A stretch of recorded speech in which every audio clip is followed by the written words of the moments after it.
اللهم صل على محمد وعلى آل محمد كما صليت على إبراهيم وعلى آل إبراهيم إنك حميد مجيد اللهم بارك على محمد وعلى آل محمد كما باركت على إبراهيم وعلى آل إبراهيم إنك حميد مجيد. محترم بزرگوں، ساتھیوں، رمضان المبارک کا مہینہ چل رہا ہے اور اس مہینے کا آخری عشرہ چل رہا ہے. آج الوداع والا جمعہ. الوداع کا مطلب کیا ہے کہ اس رمضان میں اب یہ جمعہ نہیں آئے گا. اب یہاں سے جو دن گزر جائیں گے دوبارہ رمضان میں نہیں آئیں گے. جمعہ ہے، سنیچر ہے، اتوار ہے، سوموار ہے، منگل ہے، یہاں سے سب الوداع ہے. جو دن گزر گیا اب اس رمضان میں دوبارہ وہ دن نہیں آئے گا. اور پھر نہ معلوم اگلے رمضان تک کون کون رہے اور کون چلا جائے، کسی کو کوئی پتہ نہیں. چند دن رہ گئے ہیں، ہم ان دنوں کی قدر کریں. ہاتھ ملتے رہ جائیں گے اور رمضان کا مہینہ نکل جائے گا.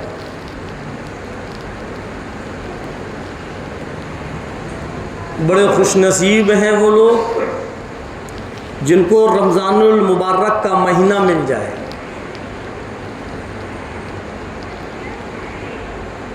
آہستہ آہستہ آہستہ آہستہ یہ مہینہ نکلتا چلا جا رہا ہے. گنتی گنتی کے چند دن رہ گئے ہیں.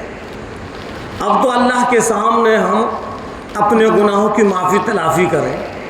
اب تو ہم اللہ سے رو کر گڑ گڑا کر اپنے گناہوں کو معاف کروا لیں. احساس ہی نہیں ہے ہم کو. جیسے عام دنوں میں رہتے ہیں ویسے ہی رمضان کے مہینے میں بھی ہم رہ رہے ہیں. کچھ ایسے مسلمان ہیں جو رمضان کے مہینے میں بھی نماز نہیں پڑھتے. عام دنوں میں نہیں پڑھتے، رمضان میں بھی نہیں پڑھتے. اور کچھ ایسے نمازی ہیں جو بڑی پابندی سے نماز پڑھتے ہیں، لیکن عشاء کی نماز ان کی بھی خطرے میں پڑ جاتی ہے. آخری عشرے میں عشاء ان کی بھی گڑبڑ ہو جاتی ہے. کیوں؟ اس لیے کہ بازاروں میں، شاپنگ میں، جوتے چپل، کپڑوں میں، خرید و فروخت میں ہم لگ جاتے ہیں اور ایسے منہمک ہو جاتے ہیں کہ عشاء کی اذان کب ہوئی اور کب ختم ہو گئی پتہ ہی نہیں. اللہ کے رسول سرکار دو عالم صلی اللہ علیہ وسلم نے فرمایا کہ رمضان کے مہینے کی قدر کرو. ہاں، یہ ہماری خوش قسمتی ہے، اللہ کا بڑا انعام ہے کہ اللہ تبارک تعالیٰ نے ہم اور آپ کو ایسا رمضان المبارک کا مہینہ عطا فرمایا. لیکن یہ ہماری بد نصیبی ہے کہ یہ مہینہ پانے کے باوجود بھی ہم اس کی قدر نہ کر پائے.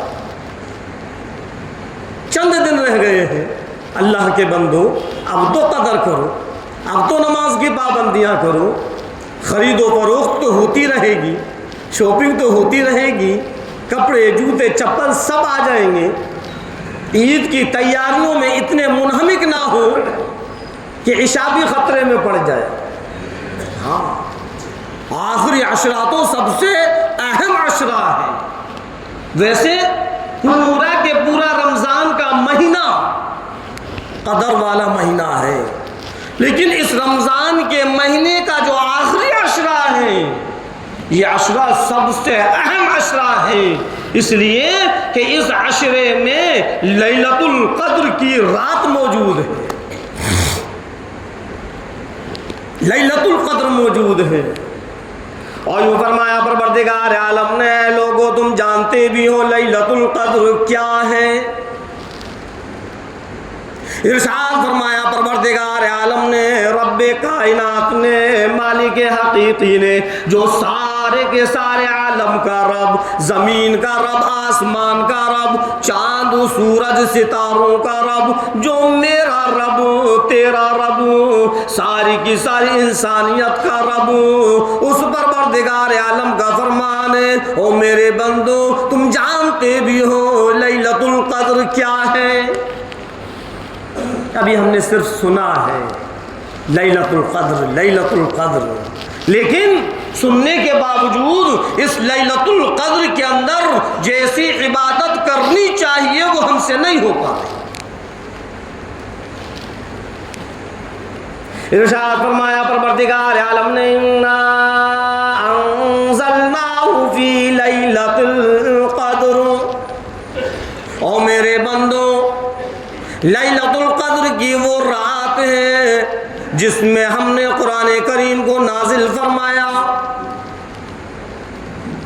یہ وہ رات ہے، قرآن جیسی پاک اور مقدس کتاب کو ہم نے اس میں اتارا۔ اللہ تبارک تعالیٰ نے اس قرآن کے تعلق ہونے کی وجہ سے اس لیلۃ القدر کی فضیلت کو بڑھا دیا۔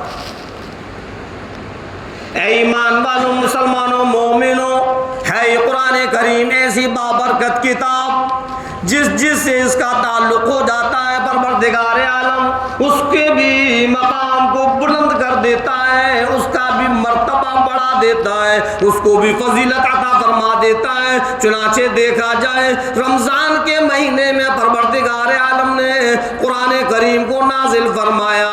جب اس رمضان کا قرآن سے تعلق ہوا، اللہ تبارک تعالیٰ نے سارے کے سارے مہینوں کا سردار اس رمضان المبارک کو بنا دیا۔ جس رات کا تعلق اس قرآن کریم سے ہوا، پروردگار عالم نے ساری کی ساری راتوں کی سرداروں لیلۃ القدر کو بنا دیا۔ جس پیغمبر کا تعلق اس قرآن کریم سے ہوا، سارے کے سارے پیغمبروں کے سردار، سارے کے سارے رسولوں کے سردار، امام الانبیاء محبوب کبریا مدنی کریم صلی اللہ علیہ وسلم، جس فرشتے کا تعلق اس قرآن کریم سے ہوا، پروردگار عالم نے سید الملائکہ، سارے کے سارے فرشتوں کے سردار حضرت جبرائیل علیہ السلام کو بنا دیا۔ ہے ایسی بابرکت کتاب کہ جس کا تعلق اس قرآن سے ہوگا، اللہ اس کے مقام کو بڑھا دیتا ہے، اللہ اس کی بلندی کو بڑھا دیتا ہے، اللہ اس کے مرتبے کو بڑھا دیتا ہے۔ ایک عام کپڑا ہے، لیکن اسی کپڑے کا اگر جزدان بنا دیا جائے تو یہ عام نہیں رہتا، اللہ اس کپڑے کے بھی مقام کو بلند کر دیتا ہے۔ کیوں؟ اب اس جزدان کا تعلق قرآن کریم سے ہو گیا، اب ہم اس کپڑے کو عام کپڑے کی طریقے سے نہیں دیکھیں گے۔ ایک لکڑی ہے، لیکن اس لکڑی کا تعلق جب قرآن کریم سے ہوتا ہے، اسی لکڑی کی رحل بنا دی جاتی ہے، تو اللہ اس رحل کو، اس لکڑی کے مقام کو بھی بدل دیتا ہے اور اس کے مقام کو بلند کر دیتا ہے۔ اس لکڑی، اس رحل کا بھی ادب احترام کرنا ضروری ہے۔ ہاں، ہے یہ ایسی بابرکت کتاب کہ جس سے اس کا تعلق ہوتا ہے، اللہ اس کو بلندیوں پر پہنچا دیتا ہے۔ یہ وہ قرآن ہے، اللہ کی یہ وہ کتاب ہے کہ اللہ نے ایسی کتاب دوسری نہیں اتاری. آسمانی کتابیں بہت ہیں، مشہور 4 کتابیں ہیں، تورات، زبور، انجیل. لیکن جو مقام پروردگار عالم نے قرآن کریم کو دیا، تورات کو نہیں، زبور کو نہیں، انجیل کو نہیں.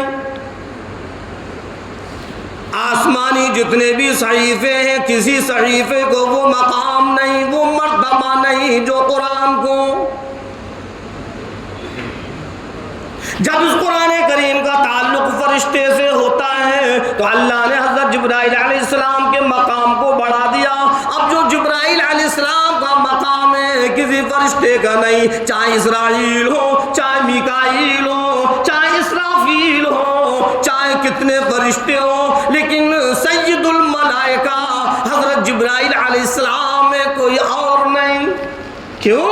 اس لیے کہ یہ قرآن کو لے کر آئے ہیں، قرآن سے ان کا تعلق ہو گیا ہے. 1 لاکھ کم و بیش 1,24,000 دنیا کے اندر پیغمبر تشریف لائے، لیکن جو مقام، جو مرتبہ امام الانبیاء کو پروردگار عالم نے دیا کسی اور نبی کو نہیں. مسجد مقدس، مسجد اقصی، سارے کے سارے نبی موجود ہیں.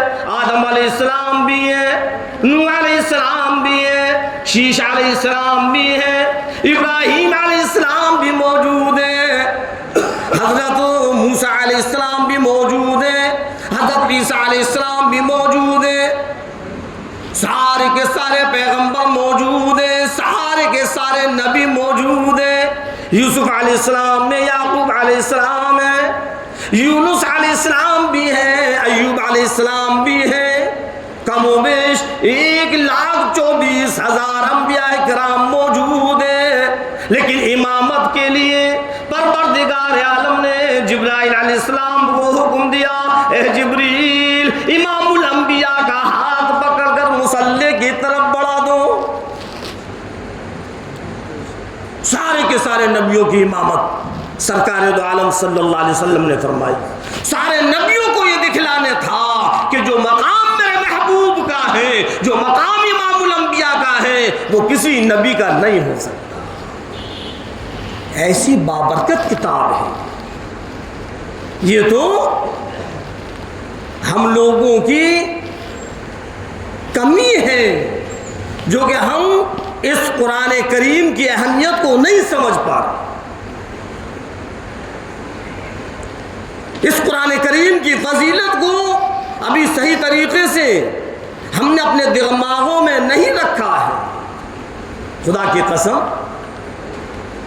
اگر کوئی یہ کہے کہ وہ دیکھو ایک پارہ جو پڑھے گا اس کو ہم 10,000 روپیے دیں گے، اگر کوئی اعلان کر دے کہ بھئی کوئی ایک پارہ اگر مکمل کر لے گا اس کو 10,000 روپیے دیں گے، تو وہ یہ سوچے گا کہ ایک پارے پہ 10,000، تو صبح سے شام تک وہ مسجد کے اندر رہے گا اور قرآن کی تلاوت کرتا رہے گا، سوچے گا کہ لاکھوں روپیہ مل جائے گا.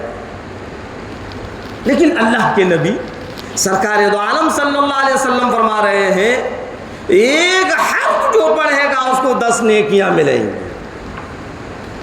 ایک حرف جو پڑھے گا اس کو 10 نیکیاں ملیں گی، اور ایک نیکی کی قیمت اتنی ہے کہ دنیا کی ساری دولت ایک نیکی کی قیمت کی برابری نہیں کر سکتی.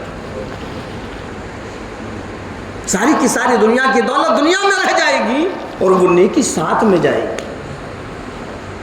لیکن آج میرا تیرا حال یہ ہے کہ دنیا کی دولت سے محبت ہے، نیکی سے محبت نہیں ہے. خدا کی قسم اگر نیکی سے محبت ہوتی تو قرآن کریم کی تلاوت میں لگے رہتے. 10,000 کی گڈی جب سامنے ہے تو ہم قرآن پڑھیں گے، لیکن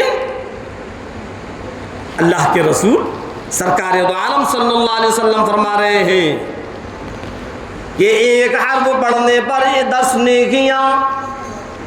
اور کون کہہ رہا ہے؟ وہ ذات ہے جس کے کلام میں، جس کے فرمان میں، جن کے الفاظ میں شک اور شبہ بھی اگر ہم کریں گے تو ہمارا ایمان ختم ہو جائے گا. 2 ہی کلام ایسے ہیں، ایک اللہ کا کلام اور ایک اللہ کے نبی کا کلام. ارشاد فرمایا مدنی کریم صلی اللہ علیہ وسلم نے کہ ایک حرف پڑھنے پر 10 نیکیاں. اور میں یہ نہیں کہتا کہ الف لام میم ایک حرف، بلکہ الف ایک حرف، لام ایک حرف، میم ایک حرف. جس نے الف لام میم کی تلاوت کی 30 نیکیاں اس کے نام اعمال میں لکھ دی گئیں. نبی فرما رہے ہیں. لیکن پھر بھی قرآن کریم کو پڑھنے کا ہمارے پاس وقت نہیں ہے. جس نے ایک پارہ پڑھ لیا، ایک قرآن پڑھ لیا، خدا کی قسم نیکیوں کے انبار لگ جائیں. لیکن پڑھیں گے جبھی تو. اور یہ لیلۃ القدر جس کے بارے میں پروردگار عالم خود فرما رہا ہے، وما ادراک ما لیلۃ القدر، جانتے ہو کہ لیلۃ القدر کیا ہے؟ ارشاد فرمایا پروردگار عالم نے لیلۃ القدر خیر من 1000 شہر، 1000 مہینوں سے بہتر یہ لیلۃ القدر کی رات ہے. قریب قریب 1000 مہینوں کا اگر حساب لگایا جائے تو 80-83 سال کی عبادت ہوگی صرف ایک رات میں. پہلے کے جو نبی تھے اور پہلے کے جو لوگ تھے ان کی عمریں بہت ہوا کرتی تھی. کسی کی 400 سال، کسی کی 500 سال، کسی کی 600 سال، کسی کی 700 سال، کسی کی 900 سال. اب اتنی عمر، اب جب عمر بڑی ہے تو وہ عبادت کریں گے تو ان کی عبادت بھی بڑھ جائے گی. اور امت محمدیہ کی جو عمر ہے 60 70 80 100، اب تو بہت کم ہے جو 100 تک پہنچے. 100 سے پہلے ہی معاملہ ختم ہو جاتا ہے. پہلے کے لوگ تھے جو 120 اور 130 اور 140 ہو جایا کرتے تھے، اب 100 نہیں پہنچتے. تو کہاں 500 600 900 سال اور کہاں 100 سال. امت محمدیہ کو پروردگار عالم نے ایک مقام دیا ہے، ساری کی ساری امتوں کی سردار ہے یہ. جس طریقے سے امام الانبیاء سارے نبیوں کے سردار ہیں، اسی طریقے سے امت محمدیہ ساری کی ساری امتوں کی سردار ہے. کل قیامت کے دن یہی امت محمدیہ نبیوں کی گواہی دے گی. جب اللہ نبیوں سے پوچھے گا اے موسیٰ علیہ السلام آپ بتلائیے آپ نے اپنی امت کو سمجھایا یا نہیں؟ اے عیسیٰ علیہ السلام آپ بتائیے، اے ابراہیم علیہ السلام آپ بتلائیے، اے نوح علیہ السلام آپ بتلائیے، اے یوسف علیہ السلام آپ بتلائیے. نبیوں سے جب پروردگار عالم پوچھے گا سارے کے سارے نبی کہنے لگیں گے پروردگار عالم ہم نے پوری کی پوری حق بات ان تک پہنچائی لیکن انہوں نے عمل نہیں کیا. پروردگار عالم فرمائے گا اے میرے نبیوں کی جماعت ذرا بتلاؤ تو صحیح تمہارا گواہ کون ہے؟ نبی کہنے لگیں گے امام الانبیاء محبوب کبریا سرور کونین صلی اللہ علیہ وسلم کی امت یہ نبیوں کی گواہی دے. اور جو امت نبیوں کی گواہی دے تو اس کا مقام کتنا اونچا ہوگا. اللہ نے ہم کو بڑا قیمتی بنایا ہے، اللہ نے ہمارا مقام بڑا بلند رکھا ہے. ہمیں اپنی بھی قدر نہیں ہے. اس امت میں پیدا ہونے کے لیے نبیوں نے دعائیں کی کہ امت محمدیہ میں پیدا فرما، اور جس کی دعائیں نبی کریں تو وہ امت کیسی ہوگی؟ لیکن ہم نے اپنے آپ کو دنیا کے اندر منہمک کر دیا، ہم نے اپنے آپ کو دنیا میں لگا دیا، بس رات اور دن دنیا میں لگے ہوئے ہیں، دنیا کی فکر ہے، حرص لگی ہوئی ہے کہ وہ اتنا بڑا امیر کیسے بن گیا، میں بھی بن جاؤں، میرے پاس بھی مال آ جائے۔ اب مال حاصل کرنے کے لیے، دنیا کی دولت حاصل کرنے کے لیے، دنیا میں بلند ہونے کے لیے اب وہ رات اور دن محنت میں لگا ہے، نہ حرام دیکھتا نہ حلال دیکھتا، بس کسی طریقے سے مال آ جائے، مال آ جائے۔ میرے عزیزوں، میرے دوستوں، عزت اور ذلت اللہ کے ہاتھ میں ہوتی ہے۔ اللہ جس کو چاہے عزت دے دے، جس کو چاہے ذلیل کر دے۔ مال کا آنا، غربت کا آنا، یہ اللہ کے ہاتھ میں ہے۔ اللہ جس کو چاہے امیر بنا دے، جس کو چاہے دولت مند بنا دے، اور جس کو چاہے غریب بنا دے۔ ہمارا کام تو اللہ کی عبادت کرنا ہے۔ تو بتلا رہا تھا کہ اللہ نے اس امت کو بڑا قیمتی بنایا ہے، بڑا اونچا مقام بنایا ہے۔ کل قیامت کے دن نبیوں کی گواہی یہ امت محمدیہ دے گی۔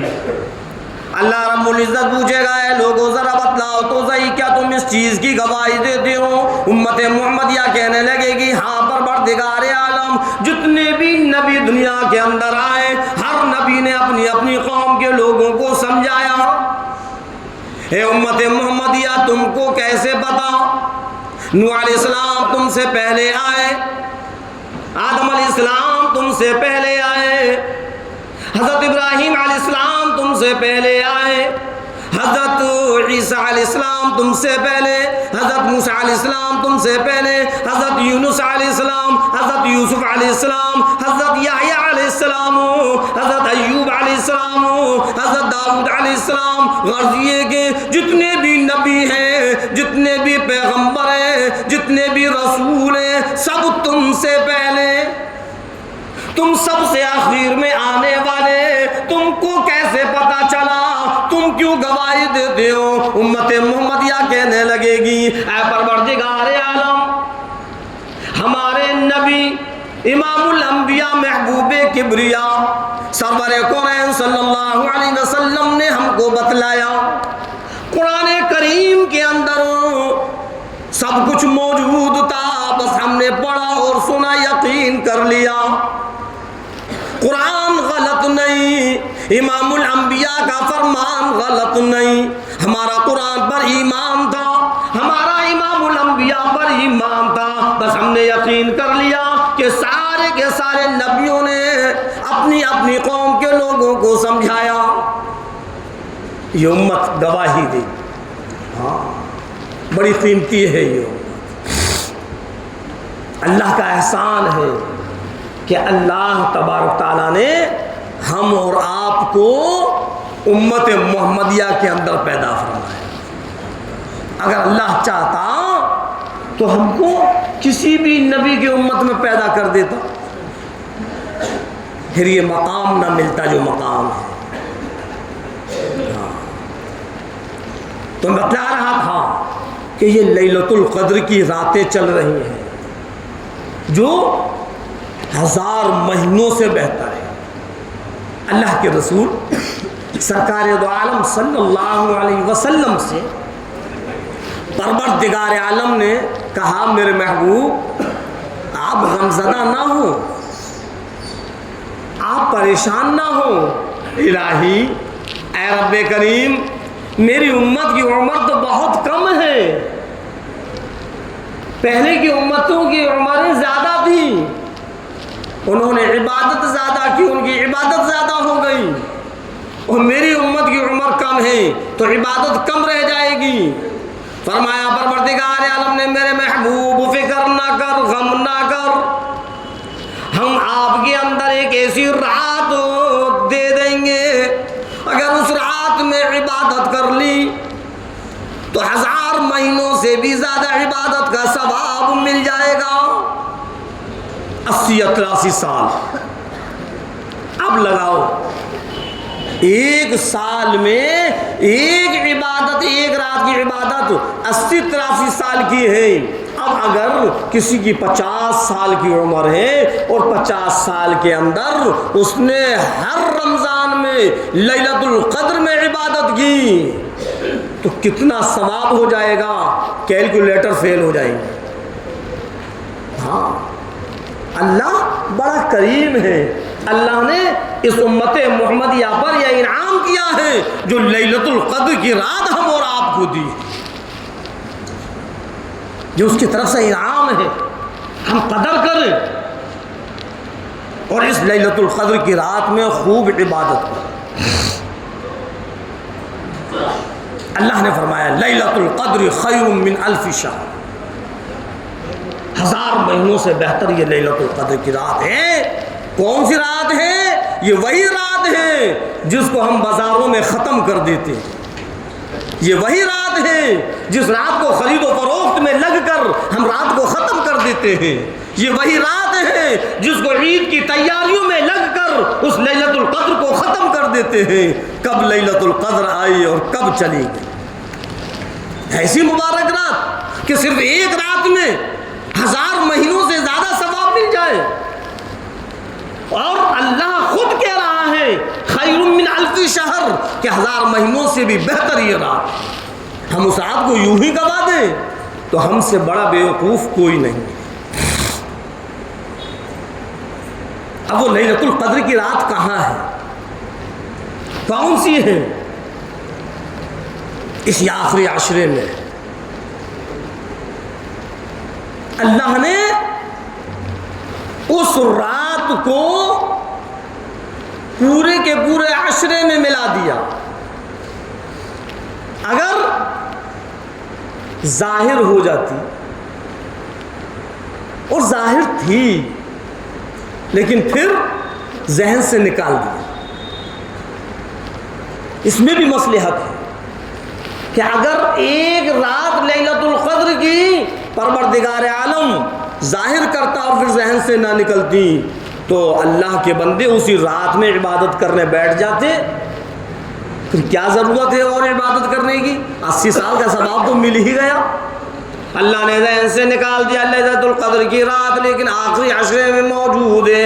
امام الانبیاء محبوب کبریا مدنی کریم صلی اللہ علیہ وسلم نے فرمایا، اے لوگوں، اگر لیلۃ القدر کی رات چاہتے ہو 21، 23، 25، 27، 29 ان 5 راتوں کے اندر تلاش کرو۔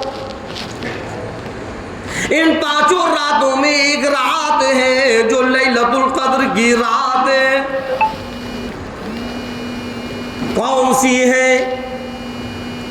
25 بھی ہو سکتی ہے، 23 بھی ہو سکتی ہے، 21 بھی ہو سکتی ہے، 27 بھی ہو سکتی ہے، 29 بھی ہو سکتی ہے، کوئی پتہ نہیں، کوئی خبر نہیں کون سی وہ رات ہے۔ اس لیے فرمایا کہ اگر اس رات کو لینا چاہتے ہو، اگر اس رات کا ثواب لینا چاہتے ہو تو اپنی ساری کی ساری ضرورتوں سے فارغ ہو کر پورا کے پورا عشرہ عبادت کے لیے خالی کر لو۔ سمجھ میں آئی بات؟ پورا کے پورا عشرہ عبادت کے لیے خالی کر لو کہ ہمیں اب اس عشرے میں اور اس عشرے کی آخر کی راتوں میں، اس عشرے کی طاق راتوں میں ہمیں کوئی کام نہیں کرنا، ہم کو عبادت کرنا ہے، لیلۃ القدر کی رات مل جائے۔ ہاں، انہی 5 راتوں کے اندر ہے۔ کون سی ہے؟ 5 راتوں میں عبادت کرو، ایک نہ ایک رات مل ہی جائے، اور 80 سال یا 83 سال کا ثواب ملے گا۔ آگے فرمایا پروردگار عالم نے خیر من 1000 شہر، 1000 مہینوں سے بہتر ہے۔ اور میرے بندو، تم جانتے نہیں، تم کو خبر نہیں، تم کو پتہ نہیں. تنزل الملائکۃ والروح فیہا بإذن ربہم من کل امر. فرشتے نازل ہوتے ہیں. حضرت جبرائیل علیہ السلام فرشتوں کی جماعت لے کر، فرشتوں کا ہجوم لے کر دنیا کے اندر زمین پر آ جاتے ہیں اور پھر وہ دعائیں کرتے ہیں. اللہ کے احکام کو وہ لے آتے ہیں. اور اللہ کے رسول سرکار دو عالم صلی اللہ علیہ وسلم نے یوں فرمایا، حدیثوں کے اندر موجود ہے کہ جب یہ رات آتی ہے تو حضرت جبرائیل علیہ السلام کو پروردگار عالم حکم دیتا ہے، اے جبریل فرشتوں کو لے جاؤ، زمین پر پھیل جاؤ، جنگلات میں بکھر جاؤ، پہاڑوں پر بھی ہو جاؤ، جہاں جہاں میرے نبی کے امتی عبادت کرتے ہوئے مل جائیں، قرآن کی تلاوت کرتے ہوئے مل جائیں، دعائیں کرتے ہوئے مل جائیں، تم ان کے لیے ان کی دعاؤں پر آمین کہو، ان کی مغفرت کے لیے دعائیں کرو. فرشتے دعائیں کر رہے ہیں اور ہم اور آپ جو دعائیں کریں گے، اللہ کا حکم ہے فرشتے ان دعاؤں پر آمین کہیں گے، اور جس پر فرشتے آمین کہہ دیں وہ تو دعا قبول ہی ہو جائے. اور اللہ تو یوں فرماتا ہے، میں اپنے بندے کی کسی بھی دعا کو رد نہیں کرتا. اللہ کے یہاں کوئی کمی نہیں ہے، ہمارے مانگنے میں کمی ہے. ہم مانگتے ہی نہیں، ہمارے پاس مانگنے کا وقت ہی نہیں ہے. ہاں نماز پڑھیں گے اور نماز پڑھ کر تھوڑی دیر دعا نہیں مانگیں گے. اگر امام صاحب کو دعا مانگنے میں تھوڑا وقت لگے، انتظار نہیں کریں گے، بس بغیر دعا مانگے نکل جائیں گے. کیوں؟ نماز پڑھنے آئے اور جو ساری کی ساری عبادت کا جو مغز بتلایا وہ دعا ہے، اور تم نے وہ دعا ہی نہیں مانگی. اکثر میں دیکھتا ہوں عصر کی نماز میں دعا پوری نہیں ہو پاتی ہے، اس سے پہلے آدھی صفحے خالی ہو جاتی ہے. ایک ایک کر اٹھنا شروع ہو جاتے ہیں. کہاں جا رہے ہو؟ کیا پریشانی آ جائے گی اگر 2-4 منٹ اور بیٹھ جاؤ گے؟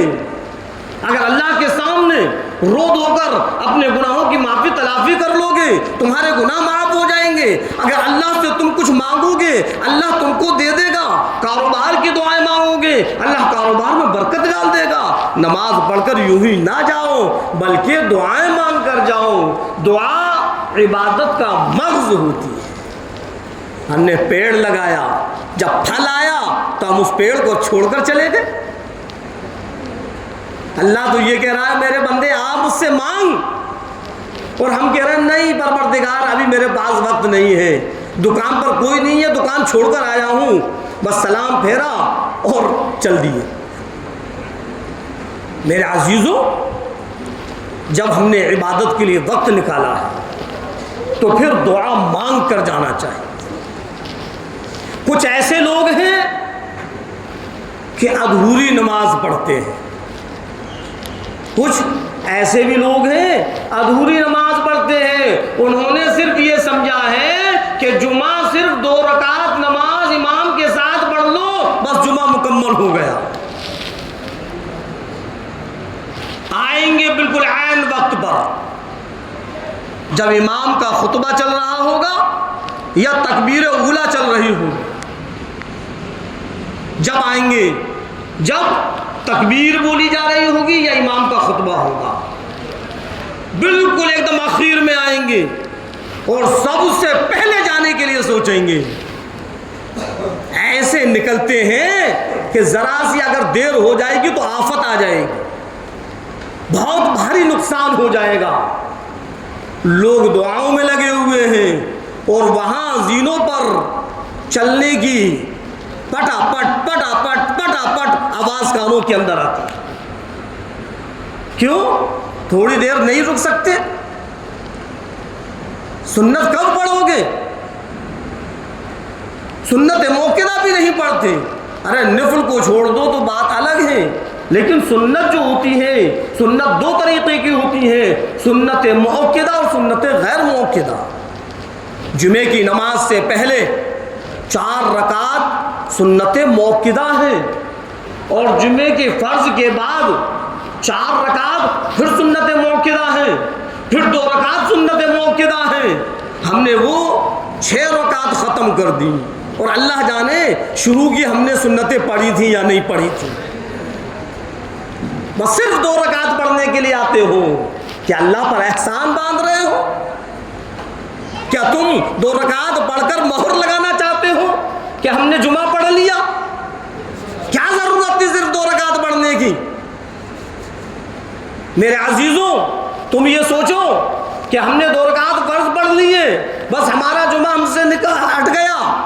نہیں، اگر ہم نے سنتیں نہیں پڑھی ہیں اور سنت موقدہ نہیں پڑھی ہیں تو جمعے کے فرض پڑھنے کے بعد بھی ہم گناہ کما کر جا رہے ہیں، گنہگار بن کر جا رہے ہیں.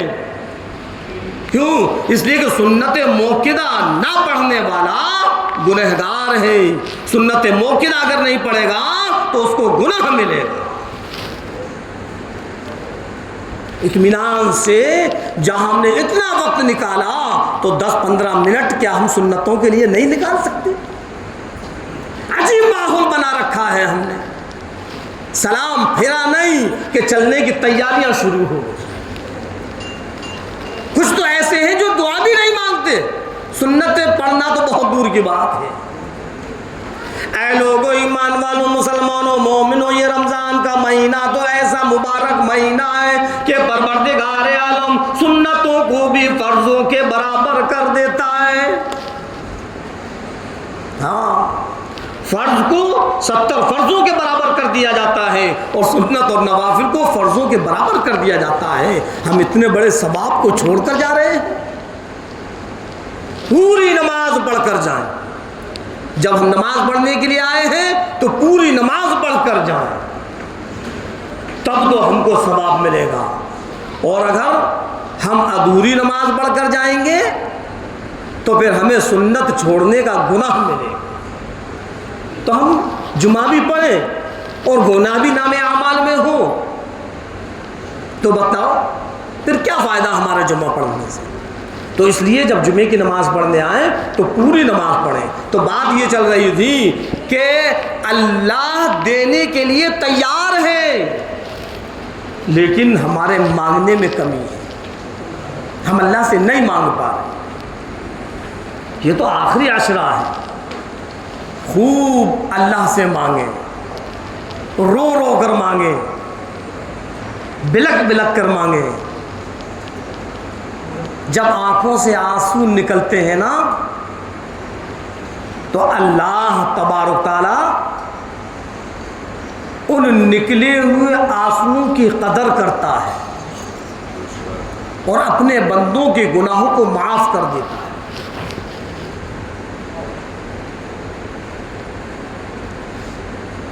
یوں فرمایا اللہ کے رسول سرکار دو عالم صلی اللہ علیہ وسلم نے کہ اللہ کسی کی دعا کو رد نہیں کرتا. ہم آپ کیا کہتے ہیں؟ اجی ہم تو مانگ کے مانگتے تھک گئے، اللہ ہماری سنتا ہی نہیں. اللہ کے رسول امام الانبیاء محبوب کبریا مدنی کریم صلی اللہ علیہ وسلم فرما رہے ہیں کہ اللہ کسی کی دعا کو رد نہیں کرتا. بندہ جب پروردگار عالم سے دعا مانگتا ہے اللہ اس کو دے دیتا ہے، جائز تمناؤں کو پورا کر دیتا ہے، جائز ارادوں کو پورا کر دیتا ہے، جائز باتوں کو پورا کر دیتا ہے. ہاں، اس کے قبول کرنے کی 3 طریقے ہیں. اللہ رب العزت یا تو وہی چیز دے دیتا ہے جو بندے نے مانگی. اللہ 3 طریقے سے دعاؤں کو قبول کرتا ہے. ہم نے تو یہ سمجھا کہ بس ہم نے مانگر ہمیں نہیں ملا تو اللہ نے ہماری سنی نہیں. اللہ یوں کہتا ہے میرے بندو مانگ کر تو دیکھو، میں نہ دوں تب کہنا. فرمایا مدنی کریم صلی اللہ علیہ وسلم نے کہ پروردگار عالم 3 طریقے سے دعائیں قبول کرتا ہے. پہلا طریقہ تو جو اس نے مانگا وہ اس کو مل جاتا ہے. دوسرا طریقہ اس دعا کے قبول کرنے کا یہ ہے کہ جب بندے نے دعائیں کی تو اللہ اس دعاؤں کے بدلے میں اس کے اوپر سے آنے والی پریشانیاں دور کر دیتا ہے, اس کے اوپر سے آنے والی تکلیفیں ہٹا دیتا ہے. اور میرے بندے, پروردگار عالم فرماتا ہے, او میرے بندے تجھ کو کیا خبر ہو تیرے اوپر کون سی پریشانی آنے والی تھی, تیرے اوپر کون سی مصیبت آنے والی تھی, تو نے دعا مانگی, تیری دعا کی برکت سے میں نے تیری پریشانی مصیبت کو ہٹا دیا. ارشاد فرمایا مدنی کریم صلی اللہ علیہ وسلم نے. اور تیسرا طریقہ یہ ہے کہ اللہ اس دعا کو آخرت کے لیے رکھ دیتا ہے. جب بندہ قیامت کے دن اپنے اس دعا کے ثواب کو دیکھے گا, کہنے لگے گا کاش دنیا میں میری ایک بھی دعا قبول نہ ہوتی, سب آخرت کے لیے رکھ جاتی. اللہ تو دیتا ہے, ہم مانگے کیا مانگیں گے؟ سارے خزانے پروردگار عالم کے پاس ہیں. ہم مانگتے مانگتے تھک جائیں گے لیکن اللہ دیتے دیتے نہیں تھکے گا. ایک ہی وقت میں ایک ہی چیز کو دنیا کے سارے انسان مانگے اور اللہ سارے انسانوں کو وہ چیز دے دے, تب بھی اللہ کے خزانے میں کمی نہیں آئے. بے شمار خزانے ہیں. یہ تو لیلۃ القدر کی راتیں ہیں, یہ تو آخری عشرہ ہیں, اس میں خوب اللہ سے مانگیں اور اللہ کے سامنے روئیں گڑ گڑائیں, اے پروردگار عالم اس مہینے کی جو قدر ہونا تھی وہ ہم سے نہ ہو, ہم کو معاف فرما. چند دن ہیں اے اللہ, ان چند دنوں میں ہم کو عبادت کرنے کی توفیق عطا فرما, ان دنوں کی قدر کرنے کی توفیق عطا فرما. خوب اللہ سے مانگیں, خوب مانگیں, کاروبار کے لیے مانگیں, اپنی بیماریوں کے لیے شفا مانگیں, اپنے گھروں میں خیر و برکت کے لیے مانگیں. یہ ایسے دن ہیں کہ ان دنوں میں اللہ تبارک تعالی ہر بندے کی دعاؤں کو سنے گا. اور خوب عبادت کریں, ہاں خوب عبادت کریں. چند دن رہ گئے ہیں, جتنی عبادت کریں گے وہ کم ہے. دوسری چیز میں نے پچھلے جمعے کو بتلایا تھا کہ اللہ نے اگر ہم کو مال اور دولت دی ہے تو ہم اس میں سے زکوٰۃ نکالیں. کتنی نکالنا ہے پچھلے جمعے کو میں نے بتایا. یاد رکھنا, اگر ہم نے زکوٰۃ نہیں نکالی تو یہی مال کل قیامت کے دن ہمارے لیے بوال جان بن جائے. صدقہ فطرہ میں نے بتلایا تھا, فطرے کو نکالو. کس کو دینا ہے؟ غریب ہے, محتاج ہے, مسکین ہے, لاچار ہے, مجبور ہے, یتیم ہے, بیوہ ہیں, ایسے لوگوں کو دینا ہے جو مانگتے بھی نہیں ہیں اور ان کے پاس ہے بھی کچھ نہیں. ڈھونڈ ڈھونڈ کر ایسے لوگوں کو دو. اپنے گھر خاندان میں, اپنے رشتہ داروں میں, اپنے محلے پڑوس میں اگر ایسے لوگ ہیں تو پہلے ان کا حق ہے. مانگنے والے بہت آتے ہیں اور مانگ مانگ کر ڈھیر لگا لیتے ہیں, لیکن ایسے لوگ رہ جاتے ہیں جن پر ہے بھی نہیں اور خودداری کی وجہ سے کسی کے سامنے ہاتھ پھیلاتے بھی نہیں. ایسے کو دینا چاہیے, سمجھ میں آئی. اور عید سے پہلے پہلے ہمیں اپنا فطرہ نکالنا ہے. ہاں, یہ اللہ کے رسول سرکار دو عالم صلی اللہ علیہ وسلم کا فرمان ہے. عام طور پر لوگ پوچھتے ہیں کہ اس سال کتنا فطرہ نکلے گا؟ حضرت اس سال کتنا فطرہ نکالے؟ اللہ کے بندو, جو فطرہ ایک بار ہے وہی فطرہ نکلے گا, اس کو ذہن میں رکھو. 2 کلو کے پونے 2 کلو گئے ہیں, احتیاطاً 2 کلو. اب اس گیہوں کی قیمت جو بھی ہو, کم نہ ہو زیادہ ہو جائے. ہاں, اب اگر قیمت دیکھتے ہیں تو قیمت بڑھتی رہے گی. پہلے 25 روپے کلو گیہوں تھے، 27 روپے، اور اچھے گیہوں لیں گے 30 روپے، 30 کے حساب سے 60 روپے ہو گئے، پہلے 50 تھے اب 60 ہو گئے، گیہوں کی قیمت اور بڑھے گی تو ریٹ اور بڑھ جائے گی، لیکن فطرہ اتنا ہی رہے گا۔